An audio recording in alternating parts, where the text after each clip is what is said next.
The land is now transferred in their names. All right. So the question to me is, how how long has the HAJ been involved in this process of regularizing? And give us a weigh-in on, or give us a status report. How is it going? What are your objectives, and how are you meeting them? That kind of thing. Well, we have been around in 2002. We have started this process. Mm-hmm. They're challenging. It's a challenging situation. I would imagine. Yes. You know. But there are some schemes that have finalized. We have handed over some of those schemes. Okay. So we have been successful in some of them. But it's like the most challenging ones are the ones where there are some without titles. Mm. And of course, some persons believe that they're not to pay. Right. But we are getting there. We're working with them, and they're seeing the light. Okay. The importance of owning a title and the value of that title. Before going any further, having done a little research for this myself, I would like Mr. Jones to just again reinforce the importance of the benefits of owning your title. What that really does for you. I mean, I think that's the first step in getting persons to buy into this process. Just elaborate on the benefits of having that title for yourself. Absolutely. A title is a most important document for citizens to have. And I say citizens in the broadest sense, because what that does is it shows your entitlement to a valuable piece of property and asset. Now, we find that in our informal communities, a number of communities, you'll be surprised at the sort of investment that persons have made in their house, in their home. These investments sometimes would run to many millions of dollars. They're just like us, regular persons trying to make their life and so on. Exactly, because all of us want the same sort of thing. And you find that persons have made this investment and yet they don't own the house. Because if it is on land that has no title in their name, then they're not the real owners. So once they get this title in their hands, in their possession legally, right, having gone through the process, then the house that they have expended so much on is now theirs. Exactly. And it has value. Right. Value has been realized, right? So that's the very first thing.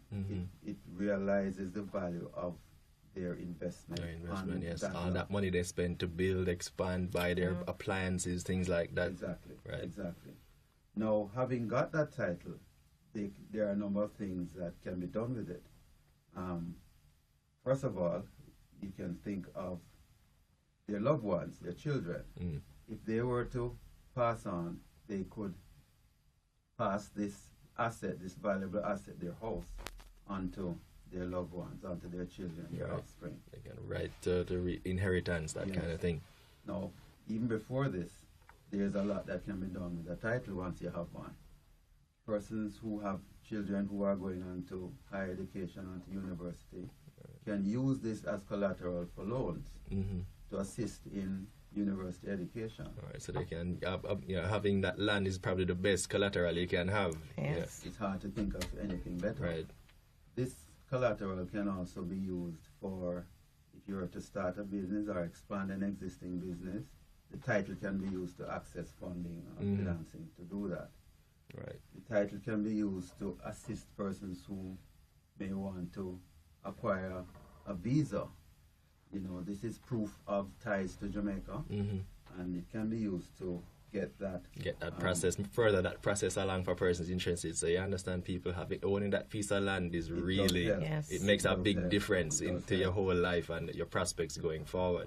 Now, Ms. Bridgemahan, I want, either you or Mr. Jones can take this one. In terms of, when you say an informal community, and based on the way it's organized and so on, it must be a real difficult process to cut it up and essentially carve out the plots that belong to individual people. How does that part of the process work? Because I would imagine somebody can just say, well, I own 6 acres, for example, and I should have that. So how do you navigate that process? Well, this is left to the work of the land surveyor, right? And we use commissioned land surveyors to get the boundaries of the property properly demarcated and the lots properly pegged so that persons know what their boundaries are. And if there are any disputes, then these can be resolved because these are being handled by well-qualified, well-trained, commissioned land surveyors. Right. So that has been quite successful for us, and we will continue in this vein. All right. Now, in terms of because naturally you have to have buy-in from residents. You have to have the people come in and appreciate that. Okay, this is a solid and a smart investment to get my land situation sorted out. But as you said, there are some difficulties. Talk to me about that people interface, talking with the people and getting them to come around and appreciate the value of getting themselves regularized and getting that title in their hand and, essentially building that foundation for their lives to go on forward. Well, actually, what we do, we have 3 community development offices. We have one in Montego Bay and one in Sablamar, myself in Kingston. Okay.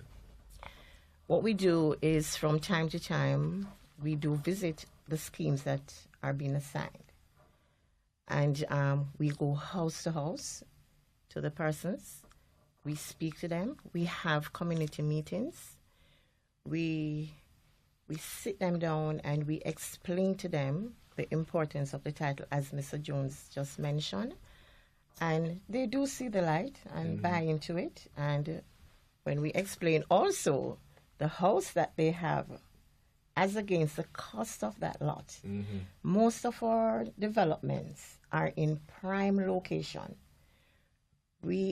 All of them are overlooking an hotel. Okay. Overlooking the deep blue sea. Some pristine vistas and exactly. Really nice. Well, so they are just in Mobile, right. and St. Anne's Bay, right, and in Westmoreland as well, in Negril. So we do have real prime development there. And so we just educate them on these things, and they say, well, true. I could never go anywhere and get a piece of land for $100,000 that value over $3 or $5 million. Excuse me, I think you just got everybody's attention when you just said $100,000, right? Or $25,000. Okay, so you definitely need to explain the calculations of how you guys calculate how these lands are priced. You know what I mean? Because remember, we're dealing with an informal situation, so we have to take into account what it is going to cost to put infrastructure in, what it's going to cost based on the size of the particular lots that we're offering for sale, what the factor that we look at as well is the terrain. And when we put everything together and match that with what can be afforded by the persons themselves, the owners, then prices are arrived at. So they would not be commercial market prices, because were they to be, as Rosalie mentioned, it would be way outside the pocket of persons who, many of the persons. I'm sure persons are saying, and why not? Right. I mean, so I have to work and get my But the person probably online are asking, but why not? Why shouldn't they be? Why are they heavily discounted? I mean, why? What's the philosophy behind that? Well, if you can elaborate on that. The whole purpose of the program was to assist persons who are of limited means, right? Because the philosophy was no income. The government should assist persons who need this help. And the way to do that, if they have already taken possession of lands, is to have them pay for it, yes, but pay for it at a price that they can afford. And I think this strategy has been working, as Rosalie also pointed out. It takes quite a bit of effort. It takes quite a bit of ingenuity to get persons to understand that. Yes, which brings me to my next question, Miss Bridgman. I want you to what do you do when you encounter the less inclined persons, the persons who seem more interested in not paying, the persons who feel entitled to the land that they have taken possession of? How do you get them to come around and see things your way? Well, actually, sometimes it's the approach, to be honest. I do have difficult customers, but eventually after talking to them over a period of time, explaining to them the importance of this thing, look, you're already on the land, you still don't own it, although you're on the land. Get that title in your hand, then that also changes your life. It changes your lifestyle. It changes the community because you're now an owner. You're now owner of the piece of that rock. Allow me to play devil's advocate, Ms. Bridgman. I am an unresponsive landowner. But Miss, I don't have money. What do you mean you want me to come pay money for? Look how long we depend on the land. No, man, I don't want to pay the money. How do you answer that question? Okay. First of all, I'm just going to speak to them and sit them down, ask them their income, how many persons living in the house. Because although the lot is assigned to you, there are more than one person living in that household who are working, who are also NHD contributors, right? So I would do a little assessment of your household, and then I would just educate you and say, does this person contribute to the household?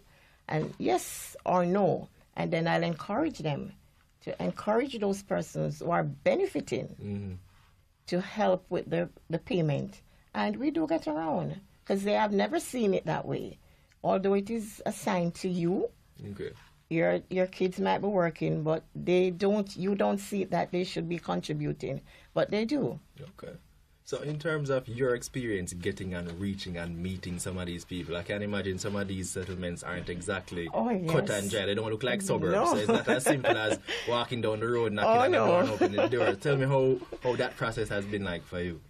Well, I enjoyed it. That's the first and foremost. I enjoy what I do. Okay. I love to walk, and I love the terrains because, as a matter of fact, I get satisfaction when I go out there and I talk to it doesn't matter the terrain that I walk or the trees that I hang on to or the pathways that I hold into to get there or the rocks that I climb, or the tracks that I've maneuvered over the years.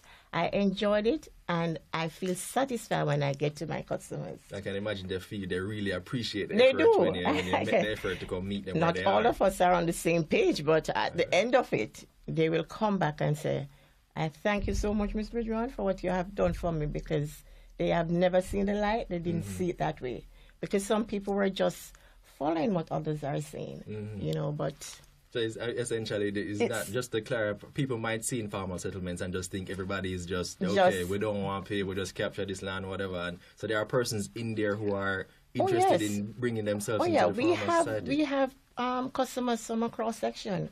We do have police in our developments. We have nurses. We have teachers. We have civil servants. Okay. Yes. And we have persons working in the tourism sector as well. So these are not just people on the outskirts. No, we do have. These are real active contributors of society. Yes, they are. Well, and I happen to know that we'll go out there on a Sunday. When most of us are in church or at home. On a Sunday, in the rain. Yes. Right. And access persons because she knows she can find them at this time.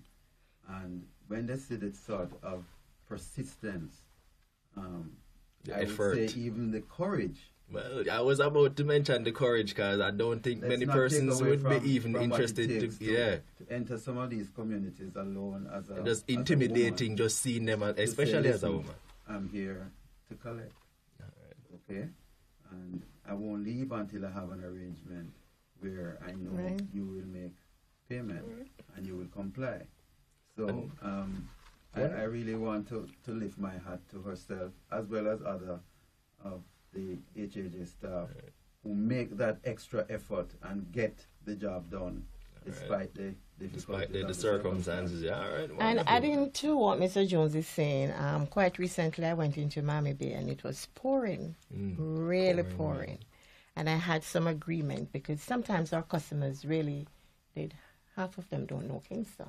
And they're afraid to come into Kingston. So I'll make the effort to go out there where they are and meet them. And I met 2 of my customers in the rain, and he bought me an umbrella because I didn't have an umbrella. And he brought me an umbrella, and we signed our documents. And I said, I have 4 more persons. And he said, okay, you sit in that car, and I'll go and get them for you.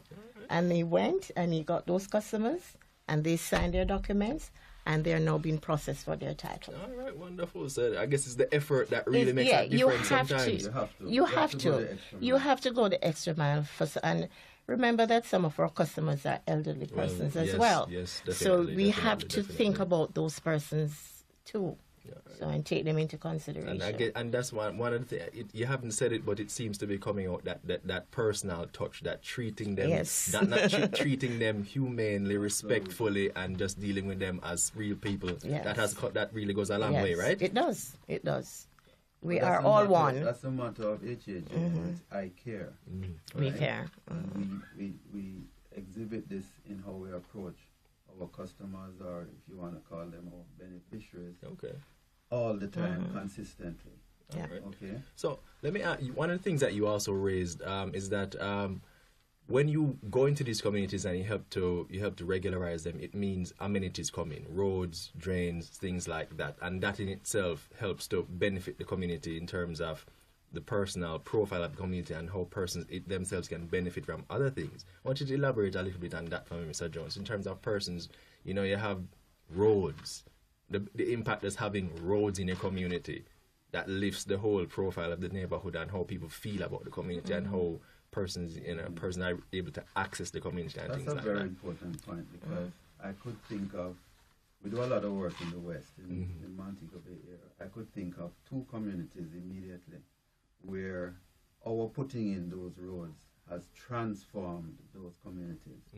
Take Flanker, for instance. We know that Flanker sometimes we hear adverse things about that community. I know prior to our intervention, I believe it was 2009, when crime was at violent crime in that community was at a high rate. The police would complain that there are no proper roads, they can't get their radio cars. Right, they can't police the area properly. Right, so wrong doors would always be able to get away easily or be inaccessible to the long arm of the law most of the time. When we went in, murders were, if I remember rightly, 4950 for the year.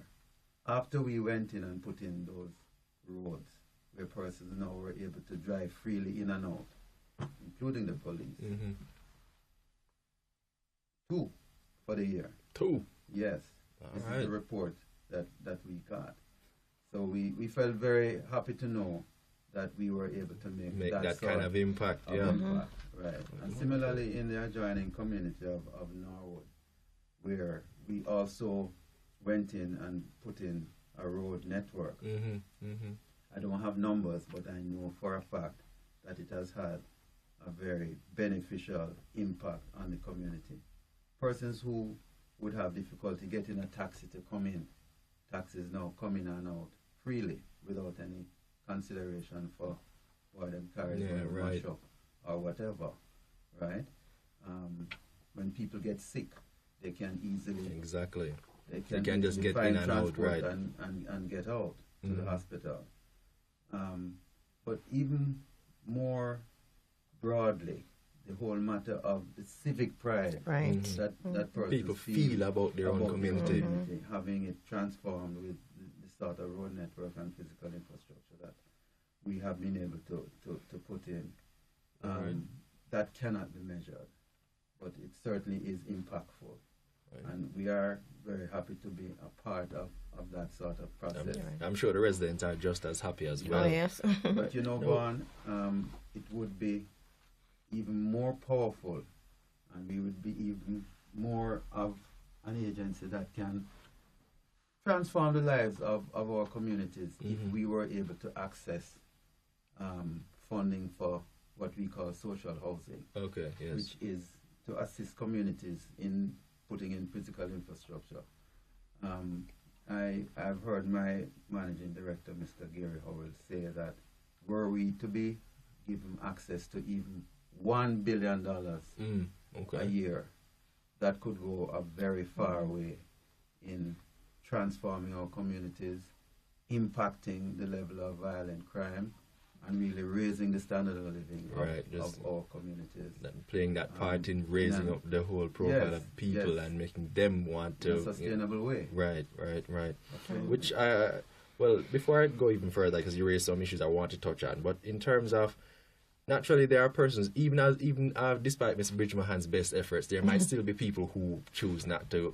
How does the HAJ react in situations like that, where there are still persons who just, are determined that, what, I have no intentions of being part of this process? Okay, we have legal guidelines that we implement from time to time on these customers. Because what we do is, first of all, we issue a 30-day notice. If it's not been adhered to, then we send out a 21-day notice.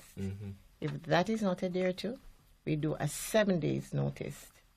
And if that is not adhered to, if, it's hard to really sell someone's property that has a house on it. Right. Well, so we will work with those persons to the best of our ability.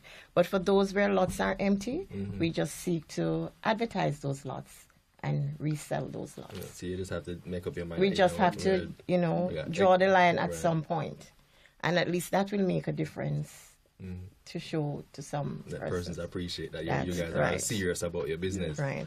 All right. Now, another question I have is, if all the residents of a private community pay for their titles and everything, like the place is fully regularized, everybody's all good, will the HAJ still stick around and work with the people to help themselves kind of develop and even raise the profile of their community even more?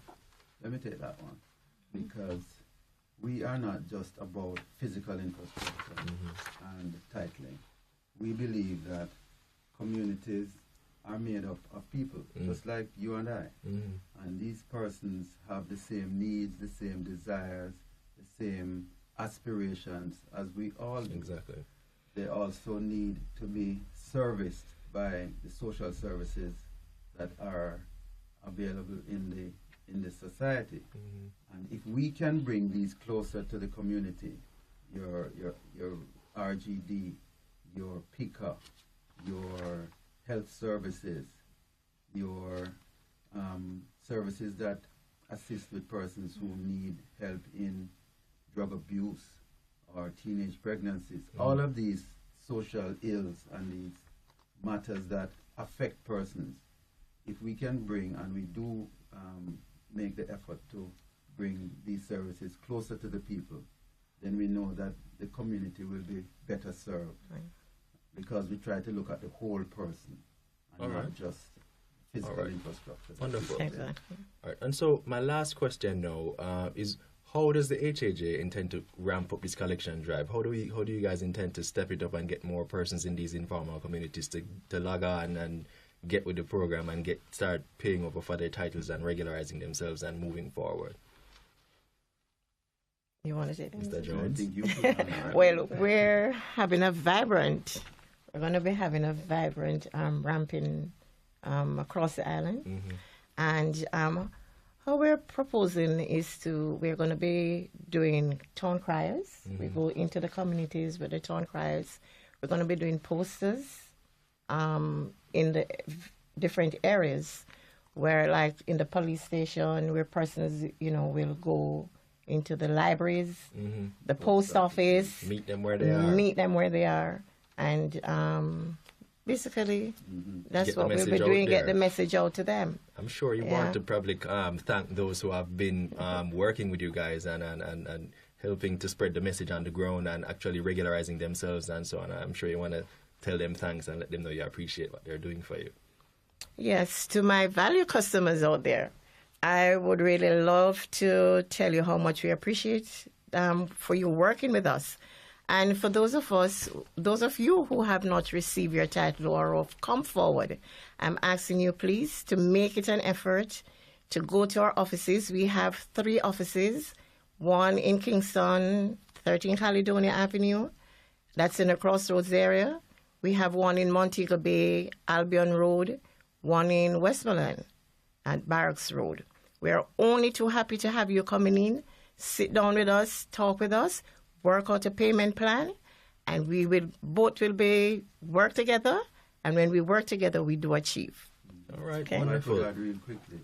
We also will be continuing our program of titling forums where we call the community together, have speakers, have stakeholders, NHT, and so on, and explain to persons the importance of getting a title. In addition to that, we have title ceremonies where when we have a certain number of titles to deliver to a particular community, rather than doing it individually in our offices, we have a ceremony, a public gathering in the community meeting, speakers again, and deliver the titles publicly. Right. And this has the effect of demonstrating to people that you're actually getting that title. Yeah, you're getting that Because physical sometimes title there's some in your hand. skepticism about it, you know. Okay. I wonder if I'm going to get a title. Okay. When they see people actually getting it, they said, yes. I suppose that's the it best is real. advertising you can give. It works. All right. It does. And persons have been coming forward, wouldn't you say? Oh, yes, All I right. do. Well, okay. Making Well, a good response to it. well, you've heard it for yourself, ladies and gentlemen. That is the reason why the HAJ is working with these informal communities. They're actually contributing to the country's overall social development, believe it or not. And these informal communities actually have persons in them who are citizens just like yourself, you and me, who want the best for their lives. And they need that outlet of persons who can help them to achieve those goals for themselves. And the HAJ is doing that work. We thank you so much for joining us, both of you. Really appreciate you taking the time to explain to the country the work that you do. I'm sure that they have come away with a deeper understanding of the work that the HAJ does. And it's just left for me to wrap and say, I have been your host, Vaughn Davis. Thank you so much for joining us. Please have a good day.